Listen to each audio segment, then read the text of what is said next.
नमस्कार। किसी भी देश को व्यवस्थित रूप से चलाने के लिए अर्थ की आवश्यकता होती है। अर्थ का तात्पर्य है मुद्रा। हाल ही में हमारे देश के केंद्रीय वित्त मंत्री निर्मला सीतारमण जी ने वर्ष 2021 वर्ष 2022 का केंद्रीय बजट पेश किया।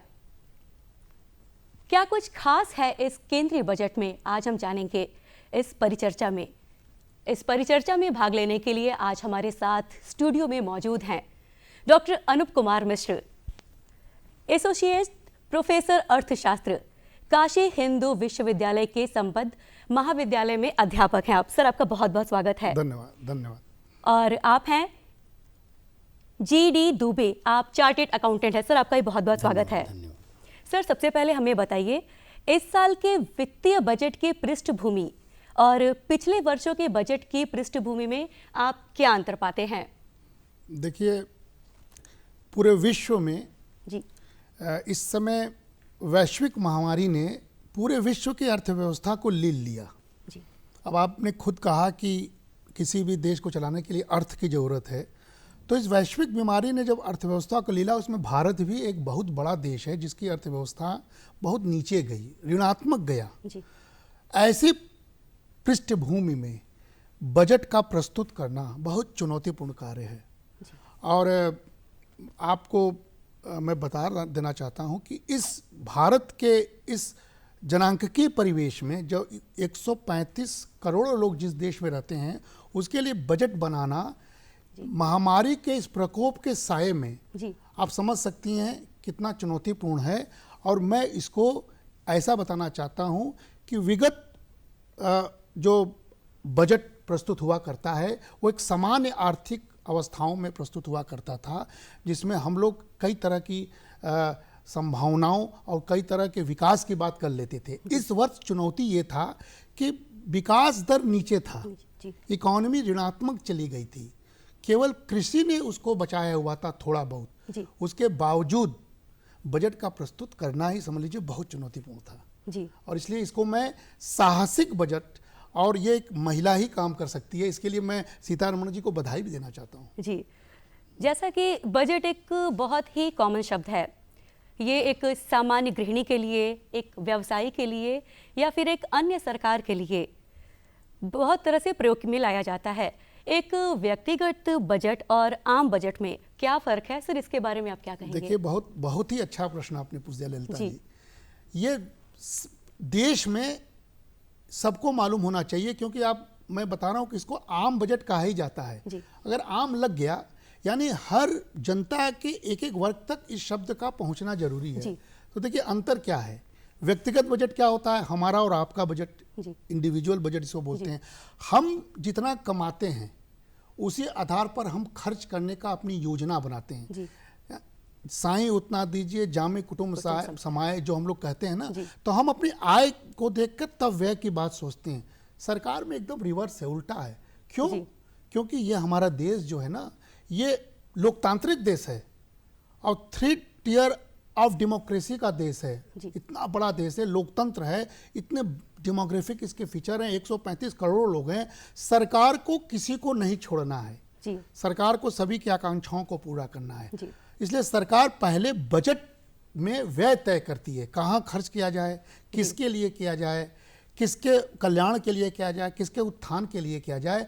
तो अंतर देखिए, बुनियादी यही है कि हम अपनी आय को देखकर व्यय करते हैं, सरकार व्यय को पहले तय करती है, उसके आधार पर आय का सृजन करती है। जो आपके समक्ष जो हमारे दुबे जी बैठे हुए हैं, वो आय के एक्सपर्ट हैं। और मैं आपको बता सकता हूं कि सरकार की मजबूरियां क्या होती है बजट प्रस्तुत करते समय। तो यही 2 बुनियादी अंतर आम भाषा में बता सकता हूं लोगों के लिए। सर, मैं आपसे जानना चाहूंगी, खर्चों के लिए आय की जरूरत होती है।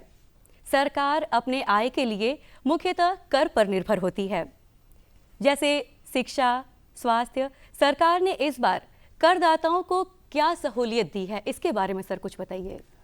ललिता जी, जो आपने बताया कि सरकार मुख्यतः कर पर निर्भर होती है, ऐसी बात नहीं है। कर उसका एक प्राइमरी सोर्स है इनकम का। इसके अलावा सरकार को लाभांश से, विनिवेश से, इन सब से भी आय की प्राप्ति होती है। रही बात करदाताओं को सहूलियत देने की, तो देखिए टैक्स के रेट में जो चेंज नहीं हुआ, टैक्स के रेट में थोड़ा चेंज होने से बहुत ज़्यादा सहूलियत नहीं मिलती है। हमारे सामने मुख्य समस्या ये है कि हम कर की जो जटिलता है, उसकी जो प्रक्रिया, उसकी जो प्रोसेस में प्रॉब्लम है, उसको दूर करें। तो सरकार ने इस दिशा में काफ़ी प्रयास किया है। जैसे आपको बताएं, बुजुर्ग अगर 75 साल से ऊपर का व्यक्ति है और उसकी केवल पेंशन से आय है और ब्याज मिल रहा है उसके सेविंग पर, तो रिटर्न भरने के लिए किसी कंसल्टेंट के पास जाए, कहीं परेशान हो, ये अच्छी चीज नहीं है। सरकार ने एक काम किया, एक सेक्शन जोड़ा 194P। उसके क्या किया कि अगर आपकी पेंशन से केवल आय है, आप सीनियर सिटीजन हैं और आपकी केवल ब्याज से आय है उस बैंक से, तो आपको रिटर्न भरने से छूट मिल गई। ये इस वर्ष हुआ, ये 75 वर्ष के आयु के लोगों के लिए हुआ जी। इसमें अब क्या होगा कि केवल बैंक को अपनी आय की डिटेल दे देंगे और अपने बचत का डिटेल दे देंगे, बैंक उनका टैक्स काट लेगा, उनको रिटर्न भरने से छूट मिल गई। तो हमारे सीनियर सिटीजन को एक बहुत बड़ी सहूलियत मिल गई। दूसरा बात करें, देखिए टैक्सेशन की सबसे बड़ी आलोचना होती है उसमें व्याप्त भ्रष्टाचार को लेके, और इस दिशा में इसमें काफी प्रयास किए गए हैं। भ्रष्टाचार तभी होगा जब हम और आप आमने सामने होंगे। तो फेसलेस की जो बात आती है, ये आयकर में फेसलेस का जबरदस्त प्रयोग किया गया है। इवन सारी स्क्रूटनी सब कुछ इन लोगों ने फेसलेस कर दिया। इस बजट में इन्होंने जो अपील है ट्रिब्यूनल का, उसको भी फेसलेस कर दिया। तो ये एक बहुत बड़ी सहूलियत है। आपकी कोई क्वेरी आती है, आप ऑनलाइन जवाब दीजिए, कौन देख रहा है, कौन नहीं कर रहा है, क्या कर रहा है, आपका कर निर्धारण हो जाएगा। तो इससे भ्रष्टाचार पे एक बहुत बड़ी सहूलियत होगी, प्लस आपको विभाग में जाने की जरूरत नहीं पड़ेगी। और सहूलियत की बात करें, जैसे स्क्रूटनी में लेने के लिए 6 साल और 10 साल का पीरियड हुआ करता था, इन्होंने 10 साल पे कुछ रिस्ट्रिक्शन लगाया, 6 साल को घटा के 3 साल कर दिया। माने अब आपको सामान्य परिस्थितियों में 3 साल से ऊपर की नोटिस कोई नहीं आएगी। विशेष परिस्थितियां हैं कि 50 लाख से ऊपर की इनकम है, 10 लाख से ऊपर है, तो आपको 10 सालों में नोटिस आ। तो सरलीकरण के लिए टैक्स का रेट नहीं घटाया, लेकिन सरलीकरण की दिशा में और ट्रांसपेरेंसी की दिशा में इस बजट में गवर्नमेंट एक स्टेप और आगे बढ़ गई है। सर, हम आपसे जानना चाहेंगे, अपने बजट में सरकार के खर्चों के बारे में बताया, तो कृपया ये भी बताएं कि मूलभूत सुविधाएं जैसे शिक्षा, स्वास्थ्य, कृषि पर बजट में दिए गए प्रावधानों में आपकी क्या राय है? आप क्या कहना चाहेंगे इस बारे में? देखिए, अभी आप आय के जटिलताओं के बारे में आपने जाना है। अब निश्चित ये मानिए कि कोई सरकार बिना आय के जितने सारे आप खर्च बता रही है, सामाजिक सरोकार के लिए हैं। सरकार लोकतंत्र में लोगों के लिए है। हम लोग चुनते हैं, सरकार लोगों की सहूलियत, लोगों के कल्याण, और सरकार हर वर्ग के लोगों तक कुछ न कुछ पहुंचाना चाहती है और पहुंचाना होते दिखना चाहती है। तो देखिए, सरकार का सबसे बड़ी मजबूरी, इस बार का बजट का क्या साइज है आपको मालूम है? जो आय बता रहे थे हमारे दुबे जी, इस बार का बजट का साइज है करीब 34.83 लाख करोड़ रुपए, जो कि पिछले साल के बजट से थोड़ा सा अधिक है, क्योंकि पिछले साल का रिवाइज बजट जो था 34.5 लाख करोड़, 50 लाख करोड़ था। तो आप समझ लीजिए कि कोरोना के बाद, इतनी बड़ी विपत्ति के बाद, कई सारे इकोनॉमिक सेक्टर डाउन हो गया, उसके बाद भी सरकार ने थोड़ा बजट का साइज तो बढ़ाया है, लेकिन 138-35 करोड़ लोगों के लिए साइज कम है। उसी में सारी बुनियादी बात भी पूरी करनी है, जो इन्होंने कहा एमएसएमई सेक्टर, लघु उद्योग के बारे में, कॉर्पोरेट सेक्टर के बारे में, मध्यम वर्ग के बारे में, सारी योजनाओं को भी पूरी करनी है।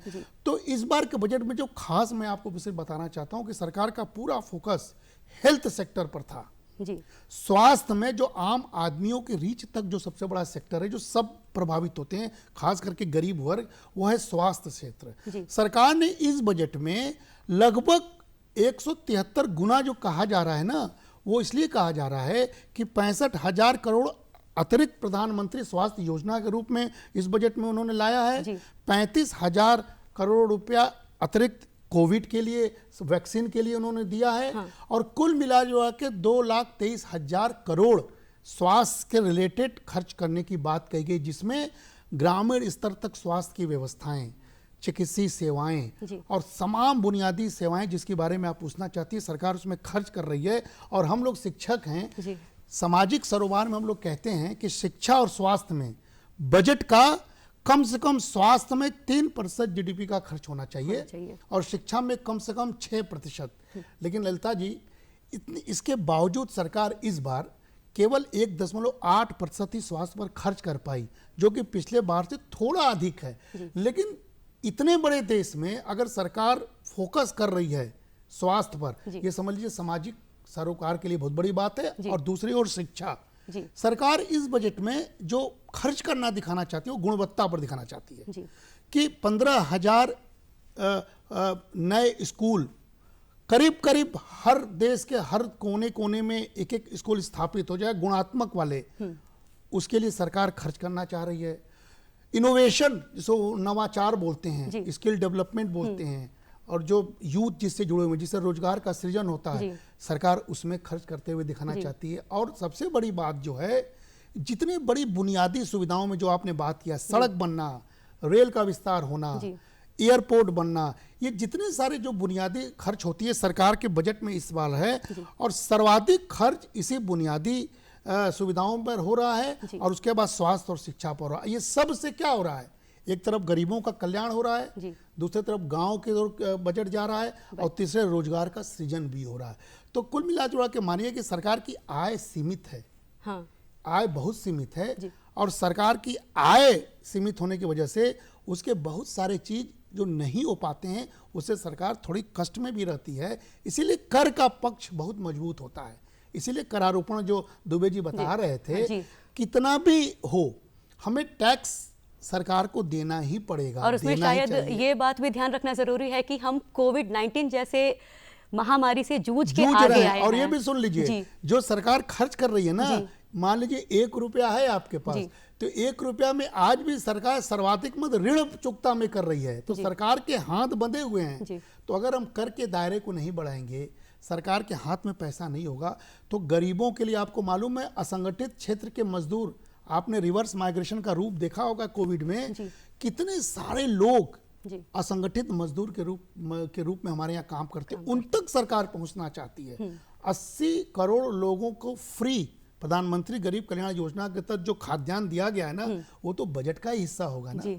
तो सरकार गरीबों के लिए खर्च करती है, लेकिन वो खर्च का आय कहां से आता है, वही जो दुबे जी बता रहे थे, उसका स्रोत जो इनसे आपको पूछना चाहिए कि कैसे वो टैक्स गरीबों के काम आता है। हाँ सर, ये आप बताइए कि जो भी आय से जो भी टैक्स हमारे पास आता है, वो किस तरह से सरकार उसके लिए काम करती है, इसके बारे में कुछ बताइए आसान से शब्दों में कि हमारी पब्लिक भी समझ सके इसको। ललिता जी, ऐसा है, सरकार पहले खर्च को डिसाइड कर लेती है, हमें यहाँ खर्च करना है, और उसके बाद डिसाइड करती है कि ये पैसा कहाँ से आएगा। ठीक, उस पैसे को आने के लिए वो टैक्स के विभिन्न स्रोतों को तलाश करती है। हाँ। ठीक है। टैक्स का एक बेसिक सिद्धांत है कि जो ज्यादा पे करने वाले हों, ज्यादा जिनकी कैपेसिटी है पे करने की, देखिए रिग्रेसिव और प्रोग्रेसिव टैक्स कहा जाता है कि जो जिनकी कैपेसिटी ज्यादा है वो ज्यादा पे करें, और जिनकी कैपेसिटी कम है वो कम पे करें, या नहीं है तो ना पे करें। जैसे आपको एक एग्जांपल दें, खुले आटे पे कोई जीएसटी नहीं है, क्योंकि खुला आटा एक रिक्शा वाला भी जाके खरीदता है, लेकिन कार पे जबरदस्त टैक्स है, क्योंकि और जितनी महंगी कारें हैं उतनी और टैक्स बढ़ती जाती है। ये क्यों है ऐसा? क्योंकि उसको अमीर खरीदेंगे तो वो ज्यादा टैक्स देंगे। उस टैक्स को जो आपने बताया कि आधारभूत और बेसिक लोगों के उत्थान के लिए, सामाजिक सरोकार के लिए खर्च करते हैं, तो उधर से पैसा लिया और इधर खर्च किया। तो टैक्सेशन के ही थ्रू उधर से पैसा लेकर के आपकी विभिन्न जो कल्याणकारी योजनाएं हैं उसके लिए सरकार खर्च करती है। तो इसका यही एक तरीका है कि एबिलिटी टू पे, एक कैनन ऑफ टैक्सेशन होता है कि जिसकी जितनी एबिलिटी है पे करने की, जिसकी जितनी क्षमता है वो उतना टैक्स दे, और उसी हिसाब से फिर जब टैक्स ज्यादा जिसकी एबिलिटी है ज्यादा टैक्स देता है और गरीबों के लिए खर्च किया जाता है। सर, इसी क्रम में आपसे जानना चाहेंगे, रहने का मकान प्रधानमंत्री की प्राथमिकता में है, कर के प्रावधानों में इस बजट में क्या छूट दी गई? बहुत अच्छा क्वेश्चन आपने किया है। प्रधानमंत्री का ड्रीम प्रोजेक्ट है कि सबके पास अपना घर हो। ठीक, उसके लिए एकदम वीकर सेक्शन के लिए तो गवर्नमेंट की विभिन्न योजनाएं हैं। प्रॉब्लम आती है मिडिल क्लास को। मिडिल क्लास के लिए अफोर्डेबल हाउसिंग का कंसेप्ट आया। अफोर्डेबल हाउसिंग में क्या है कि अगर आप 45 लाख तक का मकान खरीदते हैं और भी कई कंडीशन है, तो उसमें बैंक जो आपको ऋण देता है उस मकान को खरीदने के लिए, तो आप ध्यान करिए कि उस ऋण की तो सेक्शन 24 में 2 लाख रुपए तक की छूट मिलती है जी। लेकिन अगर आप अफोर्डेबल हाउसिंग खरीदते हैं और मार्च 21 तक खरीद लेते हैं जी, तो उसमें 1.5 लाख रुपए की 80EE में एडिशनल छूट थी। लेकिन गवर्नमेंट ने इसको 80EE को मार्च 21 से बढ़ा के मार्च 22 तक के लिए भी कर दिया। माने अब अफोर्डेबल हाउसिंग अगर वो छोटे मकान मध्यम वर्ग लोन लेके खरीदता है तो उसको आयकर से भी 1.5 लाख रुपए की एडिशनल छूट मिल जाएगी।